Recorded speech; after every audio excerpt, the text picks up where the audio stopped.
नमस्कार, आप देख रहे हैं न्यूज़ स्टेट उत्तराखंड उत्तर प्रदेश। आपके साथ में हूं अमित गर्ग शुक्ला। इलाहाबाद विश्वविद्यालय को नेताओं की नर्सरी कहा जाता है। नेताओं की नर्सरी इसलिए क्योंकि यहाँ से कई ऐसे नेता निकले जिन्होंने छात्र राजनीति से अपने करियर की शुरुआत की और उसके बाद वो राजनीति के शिखर तक पहुँचे। मतलब कोई मुख्यमंत्री बना, कोई प्रधानमंत्री बना, कोई राष्ट्रपति बना।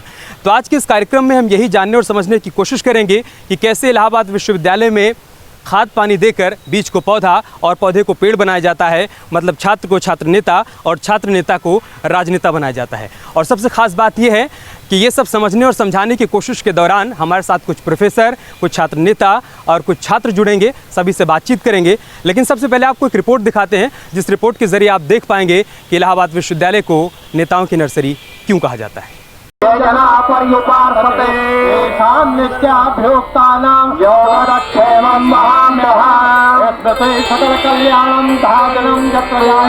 संगम नगरी इलाहाबाद।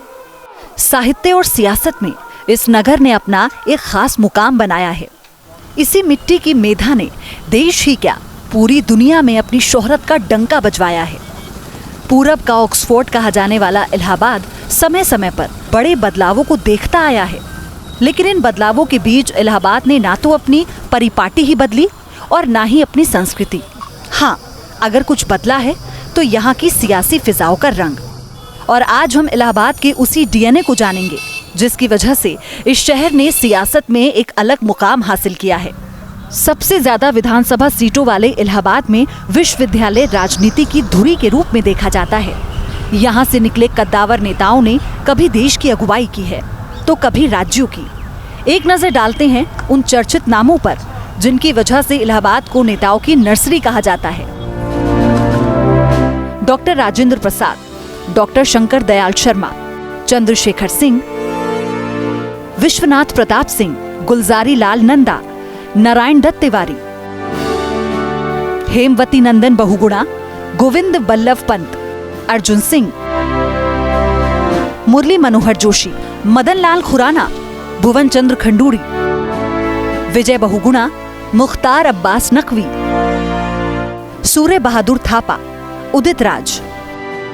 जाहिर है सियासतदानों की इतनी बड़ी फहरिस्त बताती है कि यहाँ की मिट्टी में ऐसा कुछ जरूर है जो प्रतिनिधित्व के लिए प्रेरित करता है।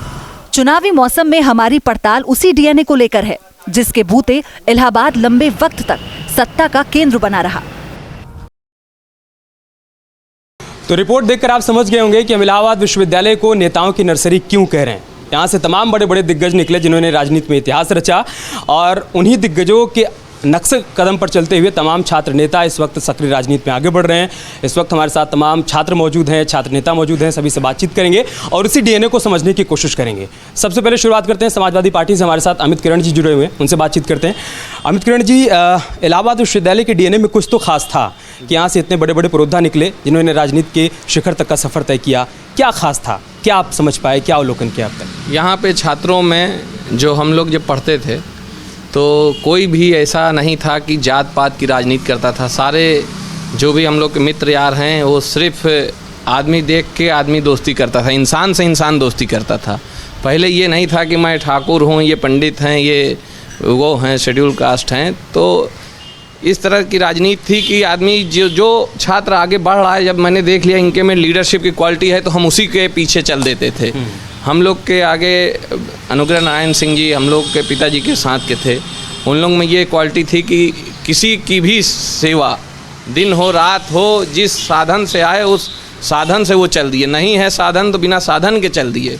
तो इस टाइप की क्वालिटी का नेता यहाँ से निकलता था। और अब बदलाव आ गया इसमें? अब बदलाव आ गया है। अब आदमी देखता है जाति पहले, फिर सपोर्ट करता है। इसमें कोई दो राय नहीं, ना बोलने में और ना सोचने समझने में। अभी जो है आपने देखा होगा कि उत्तर प्रदेश में पिछले 5 वर्षों में जो सपा की सरकार आई थी, उस सपा की सरकार ने उत्तर प्रदेश लोक सेवा आयोग को एक जाति विशेष के चयन का केंद्र बना के रख दिया था।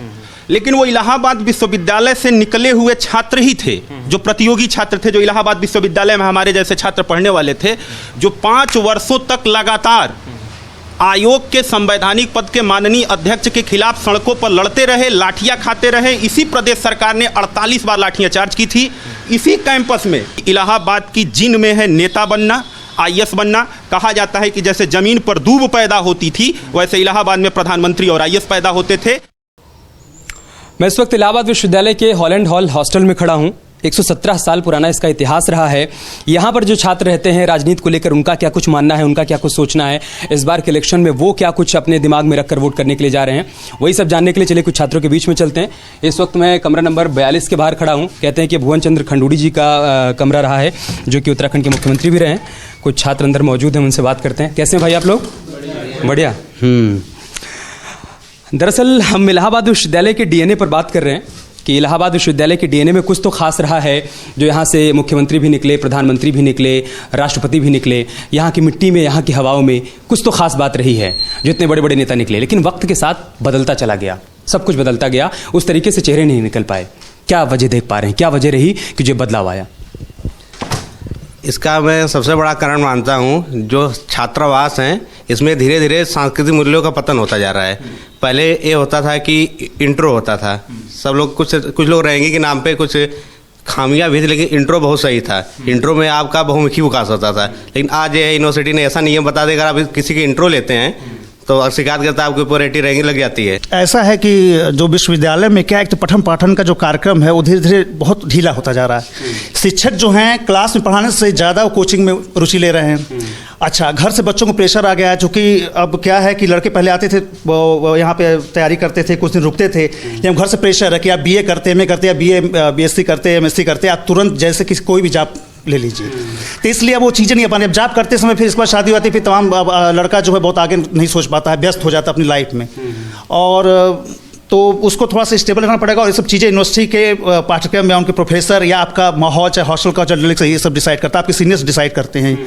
तो सब चीज़ें थोड़ा सा डाउन हुई है, इसी वजह से ये चीज़ें उस तरह से पहली जैसी चीज़ें नहीं रह गई हैं। यही वजह कि हम यहाँ पर कुछ लिखा हुआ देख पा रहे हैं। लिखा हुआ है कि मुझे इस बात का दुख नहीं कि मेरी कोशिश असफल हो गई, बल्कि मुझे खुशी इस बात की है कि मेरी असफलता भी कोशिश के बिना अधूरी है। गौरव तिवारी ने लिखा है। कौन है गौरव तिवारी? हाँ, गौरव तिवारी। इस कमरे का अंतवासी हूँ। अच्छा। और मुझे गर्व होता है कि मतलब इस कमरे ने मुख्यमंत्री दिया, और मैं आज भुवन चंद्र खंडूरी जी जिस कमरे में रहे, मैं उस कमरे का अंतवासी हूँ। अच्छा। और ये सब तमाम कोट और जो मतलब लिखी हुई चीज़ें हैं, मैं लिखता हूँ। मैं एक स्तंभकार भी हूँ, कवि भी हूँ, शायर भी हूँ। अच्छा। और लेख लिखता हूँ मैं। और अब तक आज मैंने अपने जीवन का 2256वां लेख लिखा। अच्छा। हाँ। क्या लिखा वो 2256वां लेख आपने? मैंने पाकिस्तान द्वारा हिंदू कोड बिल पर मैंने लिखा। अच्छा। और गायत्री प्रसाद प्रजापति पर जो दुष्कर्म का आरोप लगा है, मुझे बहुत दुख हुआ कि गायत्री प्रसाद प्रजापति पर FIR दर्ज की गई। दुख, अब आप सोचिए कि दुख क्यों हुआ? दुख इसलिए हुआ कि इतनी छोटे से मामले, मतलब एक दुष्कर्म के आरोप में एक मंत्री पर सिर्फ इसलिए FIR दर्ज नहीं होती है क्योंकि वो FIR है, और इतनी छोटे मामले के लिए सुप्रीम कोर्ट तक लोगों को जाना पड़ता है। ये दुख की बात है। मतलब जो वक्त लगा उस बात को लेकर नाराजगी। हाँ, मतलब बताइए, आप FIR दर्ज कराने के लिए सुप्रीम कोर्ट को दरवाजा खटखटाना पड़ सकता है, सुप्रीम कोर्ट को दखल अंदाजी करनी पड़ती है। तो आप खुश मत होइए कि हमारी न्याय व्यवस्था सही है, आपको दुखित होना चाहिए कि हमारा प्रशासन कितना कमजोर है। सरकारों के लिए चिंता का विषय है, बहुत चिंता का विषय है। कुछ नहीं, बहुत कुछ मैं कहूँगा। वास्तव में ये इलाहाबाद विश्वविद्यालय पहले राज्य विश्वविद्यालय था, उसके बाद जब ये केंद्रीय विश्वविद्यालय किसे दर्जा मिला, लेकिन केंद्रीय विश्वविद्यालय का दर्जा मिलने के बाद जो इसमें सुधार आना चाहिए था, वो सुधार आज तक हमें देखने को नहीं मिला। यहाँ पे मैं बता दूँ, इस हॉलैंड हॉल छात्रावास की और अन्य छात्रावासों की स्थिति, यहाँ पे लैट्रिन तक की व्यवस्था नहीं है। छात्रों को इस छोटी सी मूलभूत चीज़ के लिए भी जो है दर दर भटकना पड़ता है। 23 तारीख को यहाँ पर चुनाव है। इस बार जब वोट करने के लिए जाएंगे आप लोग, तो वो कौन सी बातें होंगी, कौन से मुद्दे होंगे जो जहन में होंगे वोट करने से पहले? चूँकि सबसे पहले तो स्टूडेंट हैं, इससे बेरोजगार। पिछली सरकार ने हम युवाओं को कितना रोजगार दिया है, सबसे बड़ा मुद्दा ये है। इसके बाद डेवलपमेंट है, ह्यूमन वुमेन वेलफेयर है, ये सारी चीज़ें हम ध्यान में रख के वोट देंगे। ठीक है। अच्छा, कभी कभी क्या होता है कि नेतृत्व जो है बहुत सारी चीज़ें अपने मैनिफेस्टो में कह देता है और तमाम तरह की चीज़ें होती हैं, लेकिन जब सरकार बनती है उनकी तो उस पर ध्यान नहीं देते वो लोग। घोषणा पत्र की बातें घोषणा पत्र तक रह जाती हैं। जैसे पिछली अभी केंद्र की सरकार को देखिए कि ये जो अभी आदर्श ग्राम की अभी इन्होंने घोषणा की थी, सारे सांसदों ने गोद लिया था। उसमें क्या हो रहा है? कहीं हमको मोदी जी ने जो गोद लिया है, उन्हीं के गांव की तस्वीर बदली। हाँ। बाकी और कहीं कोई नहीं हुआ, और बाकी और पार्टी के सांसदों ने उसमें बिल्कुल सहयोग नहीं किया। तो ये सब सारी चीज़ हम लोग उसको ध्यान में रखते हुए लैपटॉप और मोबाइल के लालच में नहीं आने वाले। बिल्कुल नहीं। लैपटॉप मोबाइल क्या है? आप रोजगार दीजिए, उसके बाद सब कुछ हम लैपटॉप से अपने अच्छा बेहतर है कि आप कॉलेज में एक पीरियड चलाइए, वहाँ कुछ लोगों को नौकरी मिलेगी, आप 50वां लैपटॉप रखिए, वो ज़्यादा बेहतर है। ठीक है। बहुत बहुत धन्यवाद आप सबका हमारे साथ बातचीत करने के लिए, अपना वक्त देने के लिए। आप लोग पढ़ाई कर रहे थे, आपको परेशान किया, आप लोग पढ़ाई करिए, हम चलते हैं। तो इलाहाबाद विश्वविद्यालय के छात्र सिर्फ पढ़ाई के बारे में नहीं सोचते हैं, अपने सिलेबस तक सीमित नहीं रहते हैं, बल्कि वो राजनीति के बारे में भी सोचते हैं, राजनीति को कैसे बेहतर बनाया जाए उसके बारे में भी सोचते हैं, उनकी जो समस्याएं हैं उसको किस तरीके से रख सकें, उसका किस तरीके से निदान कर सकें, उसके बारे में भी सोचते हैं। ये वजह है कि इलाहाबाद विश्वविद्यालय नेताओं की नर्सरी कही जाती है।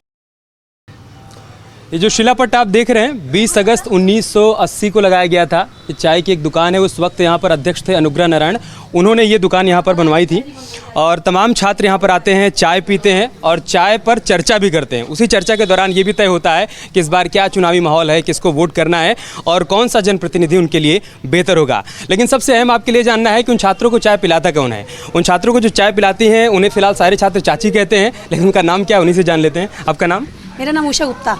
उषा गुप्ता जी, 1980 से आपकी दुकान यहाँ पर है। 1980 से लेकर अब तक जो छात्र राजनीति विश्वविद्यालय की रही है, आप उसे देखती आ रही हैं, समझती आ रही हैं, किस तरीके का बदलाव आप देख पाई हैं तब की छात्र राजनीति में और अब की छात्र राजनीति में? सर ऐसा है कि 1980 के पहले मैं नहीं बता पाऊंगी, मैं 2004 से मैं बता पाऊंगी।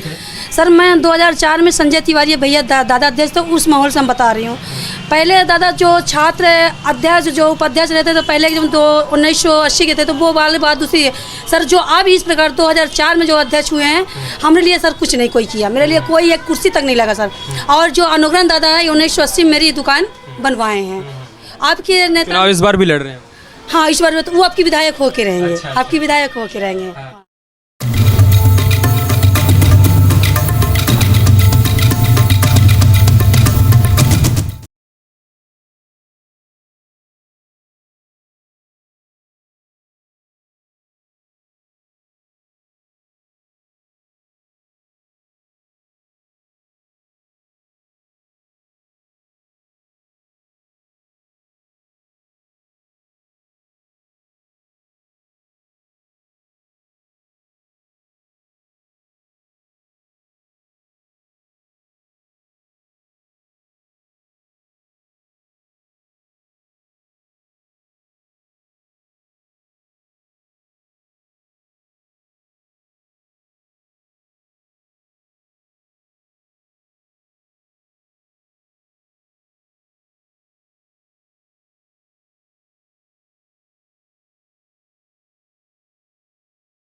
इलाहाबाद विश्वविद्यालय की जो छात्र राजनीति है वो सबसे बेहतर तरीके से समझा सकते हैं यहाँ के जो छात्र हैं।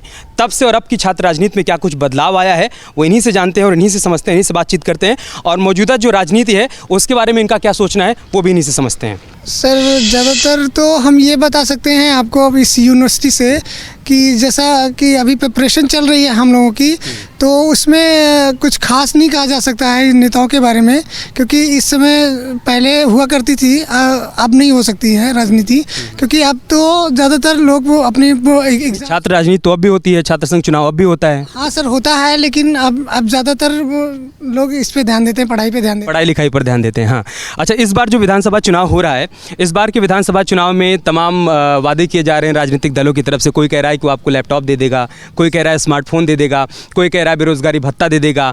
आप जब वोट करने के लिए जाते हैं या इस बार जब आप वोट करने के लिए जाएंगे तो कौन से मुद्दे होंगे जो आपके जहन में होंगे? इस बार कोई इस तरह का मुद्दा नहीं होगा। हम लोग जैसे दलगत राजनीति होती है या इस तरीके से कोई भी नहीं होगा। हम लोग सिर्फ विकास का मुद्दा होगा। जो विकास करेगा, जो सही करेगा, हम लोग उसी को वोट देंगे और किसी को नहीं। सबसे ज़्यादा जातिवाद यही लोग करते हैं। अच्छा ठीक है, ये मानिए कि अगर यहाँ पे फिलहाल इलाहाबाद में तो भाजपा ही बनेगी, ये बनने वाले नहीं है। अच्छा। अगर आप माने या ना माने, क्योंकि रीज़न है ये हमेशा जातिवाद जितने भी बंदे यहाँ बैठे हुए जातिवाद से सब परेशान हैं।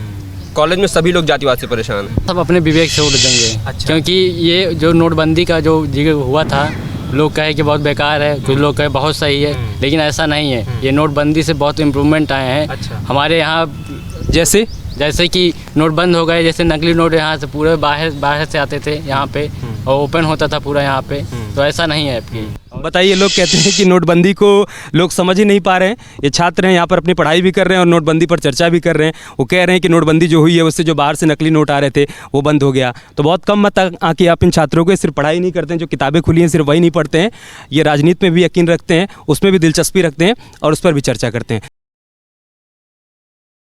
कुछ तो बदलाव हुए हैं, मेरे फैमिली में भी हुए हैं कि पहले हम लोगों की पढ़ाई के लिए रोक थी, बट अब भी हम लोगों को पढ़ाया जाता है ताकि हम लोग अपने पैरों पे खड़े हो जाएं, कुछ बने आगे।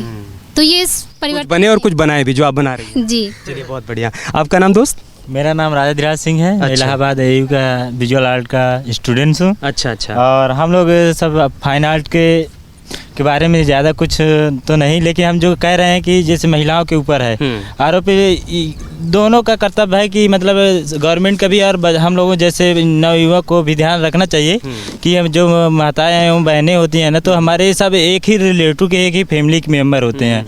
इसीलिए हम लोग कहते हैं कि हमको छेड़ना नहीं चाहिए, ना कमेंट करना चाहिए, क्योंकि अगर हम सुधरेंगे तो जग सुधरेगा या भारत देश भी सुधरेगा। इसी तो राजा धीराज ने बहुत बड़ी बात कही है कि हम बदलेंगे तभी जग बदलेगा और तभी देश बदलेगा और ये बदलाव तभी देखने को मिलेगा। और इन चित्रों के जरिए आप देख भी सकते हैं वो बदलाव दिख भी रहा है और उसी बदलाव को दिखाने और बताने की कोशिश भी हो रही है। आपका नाम दोस्त? गौरव मौर्य। गौरव, क्या बना रहे हैं आप? ये क्रिएटिव पेंटिंग है, जो मन की भावना होती है इसमें निकाल जाती है। ये तो कलर के द्वारा, ये तो मन की भावना आपने कही, तो मैं आपके मन की भावना समझना चाहूँगा कि इस बार आप वोट देने जा रहे हैं? जी सर। इस बार वोट देने जा रहे हैं आप? हाँ हाँ। तो जब आप वोट देने जाएंगे तो आपके मन में क्या भावना है, किस भावना के साथ आप जाएंगे वोट देने? हम तो ये चाहते हैं कि समाज को एक नई दिशा मिले, जो सरकार हमको मिले वो अच्छी सरकार में रहे और समाज के लिए कुछ करे, और बस यही सब। और इलाहाबाद विश्वविद्यालय को भी एक दिशा मिले। जी सर। यहाँ के जो बच्चे हैं उनको एक गाइडेंस मिले, सरकार सपोर्ट मिले सरकार का, और उनको सुरक्षा मिले। क्या समस्याएं हैं विश्वविद्यालय अगर कैंपस के भीतर की बात की जाए? यहाँ तो जो लड़कियों की पहली बार जो लड़कियों से छेड़छाड़ होती है और लड़कियों को दबाया जाता है, और इसी से लड़के कुछ लड़के पढ़ नहीं पाते और कुछ लड़कियाँ भी पढ़ नहीं पाती। अहम बात पता है क्या है कि हम लड़कों के भीतर भी ये बात आ रही है, हम सब में ये बात आ रही है और ख़ासतौर से आप में भी ये बात आ रही है कि लड़कियों को दबाया जाता है, उनका हक नहीं दिया जाता है। और ये बात अगर लड़के सोच रहे हैं तो वाकई में इसका मतलब ये है कि बदलाव की हवा बह रही है। आगे बढ़ते हैं हम। आपका नाम? रंजना पाल। रंजना, आप क्या बना रही हैं? ये मतलब कि साधु का पोर्ट्रेट है एक। अच्छा। वो बना रही हूँ। और संगम में मतलब जितने साधु संत लोग आते हैं उनका ये पोर्ट्रेट है। संगम का आपने जिक्र किया। गंगा यमुना सरस्वती का संगम कहा जाता है इलाहाबाद शहर को, लेकिन आमतौर पर यह देखा जाता है कि जब वोट देने की बात आती है तो लोग इस संगम की जो विचारधारा है कि जो सही है उसके साथ रहें, वो हो नहीं पाता है। उलझ जाते हैं, जातियों में उलझ कर रह जाते हैं, जो दावे किए जाते हैं, जो वादे किए जाते हैं, जो लॉलीपॉप दिया जाता है उसी में उलझ कर रह जाते हैं। वो बदलाव देख पा रही हैं, वो बदलाव आपके भीतर आ रहा है, आपके परिवार के भीतर आ रहा है। हाँ, सभी लोग मतलब वोट देने जाते हैं तो सबके दिमाग में मतलब अपना सब सोचते हैं कि मुझसे कितने वादे किए गए हैं, क्या किए गए हैं। ये कोई नहीं देखता है कि समाज कौन सुधारेगा, हमारे बच्चे जहाँ पढ़ने जा रहे हैं यूनिवर्सिटी में हमारी कितने मतलब कि रूल्स फॉलो किए जाते हैं, कितने नहीं किए जा रहे हैं, कुछ सुविधाएं दी जाती हैं, कुछ नहीं दी जा रही हैं। हम लोगों को कितनी सारी दिक्कतें होती हैं यहाँ मतलब कि बसें तो चलाई गई हैं यूनिवर्सिटी से, लेकिन ज़रूरी नहीं है कि वो टाइम से आ जा रही हैं। जब ऋचा सिंह अध्यक्ष बनी थी तो उनकी तरफ से यही सब कहा गया था कि इन सब चीज़ों में बदलाव आएगा। क्या उनके कार्यकाल के दौरान कोई बदलाव देखने को मिला था क्या? ऐसा इस बार वो चुनाव भी लड़ रही हैं। हाँ, इस बार वो चुनाव लड़ रही हैं और यूनिवर्सिटी में जब वो थी तब बसों को रेगुलर करवाया गया था, बट वो टाइमिंग से आ जा भी नहीं रही हैं और बच्चों को बहुत ज़्यादा दिक्कत होती है आने जाने में। तो वही हाल है जो इलेक्शन में प्रदेश की राजनीति में, देश की राजनीति में देखने को मिलता है कि चुनाव से पहले तो नेता आते हैं वोटर्स के दरवाजे पर, वहाँ पर वोट मांगते हैं, वादे भी करते हैं, लेकिन चुनाव के बाद सब भूल जाते हैं। वही विश्वविद्यालय में भी होता है, वही छात्र राजनीति में भी देखने को मिलता है। बसों को लेकर कुछ कह रही थी आप कि इलाहाबाद विश्वविद्यालय में जो बसें चलाई गई हैं लड़कियों के लिए वो क्योंकि मैं झूसी से आती हूँ। वहाँ से मैं पहले अपने घर के लिए ऑटो पकड़। कितना दूर है झूसी से यहाँ तक की दूरी जो है? सर बहुत दूर है सर, ऐसे बता तो नहीं पाएंगे, पर मैं 3 ऑटो चेंज करती हूँ तब आती हूँ यहाँ पे। आने मुझे 1 घंटा लग जाता है, आधा टाइम तो मेरा उसी में चला जाता है। तो चलिए, तमाम समस्याएं हैं और ये छात्र भी यही उम्मीद कर रहे हैं कि इस बार का जो चुनाव है वो एक बदलाव लेकर आए, न सिर्फ प्रदेश की राजनीति में बल्कि छात्र राजनीति में भी, और विश्वविद्यालय में जो तमाम समस्याएं हैं उसका समाधान हो पाए। हम भी उम्मीद यही करते हैं कि समाधान हो पाए, बदलाव आ पाए। आप भी वोट करते वक्त ध्यान रखिएगा। हमारे साथ इलाहाबाद विश्वविद्यालय के प्रोफेसर धनंजय चोपड़ा सर हैं जो कि मीडिया डिपार्टमेंट में हेड हैं। हम उनसे बातचीत करेंगे और जानने की कोशिश करेंगे कि क्या खास रहा है इलाहाबाद विश्वविद्यालय के डीएनए में। सर, क्या है उसकी मिट्टी में, ऐसा क्या रहा है, उसकी हवाओं में ऐसा क्या रहा है जिससे कि देश की राजनीति को, प्रदेश की राजनीति को इतने धुरंधर, इतने बड़े बड़े नेता मिले? ये शहर की तासीर है। इलाहाबाद शहर प्रबुद्धों का शहर रहा है, साहित्यकारों का शहर रहा है, और ये कहा जाता रहा है कि यहाँ की मिट्टी में सत्ता का, व्यवस्था का विरोध दर्ज रहा है। एक तरीके से कहा जाए कि शहर की बनावट और मजावट में राजनीतिक चेतना और साहित्यिक चेतना अपने आप घुल मिल से गई। लोग ये भी कहते रहे कि गंगा, जमुना और सरस्वती के कारण राजनीति, साहित्य और संस्कृति तीनों अपने आप बहा करती थी। इलाहाबाद विश्वविद्यालय विचारों का केंद्र रहा और ये कहा जाता था कि मानसिक परवरिश जो होती है विद्यार्थियों की, वो यहाँ होती रही।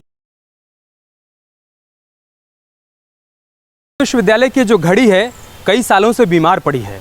हर बार छात्र संघ चुनाव से पहले छात्र नेता ये वादा करते हैं कि जब वो अध्यक्ष बनकर आएंगे तो इस बीमार पड़ी घड़ी को दौड़ाएंगे, इसे चलाएंगे, लेकिन छात्र नेता बदल जाते हैं, छात्र बदल जाते हैं, साल बदल जाते हैं, बीमार घड़ी वैसी की वैसी पड़ी रहती है। ये सब मैं आपको इसलिए बता रहा हूँ क्योंकि आपके शहर में एक बार फिर से चुनाव है, आप अपने मताधिकार का इस्तेमाल करने के लिए जाएंगे।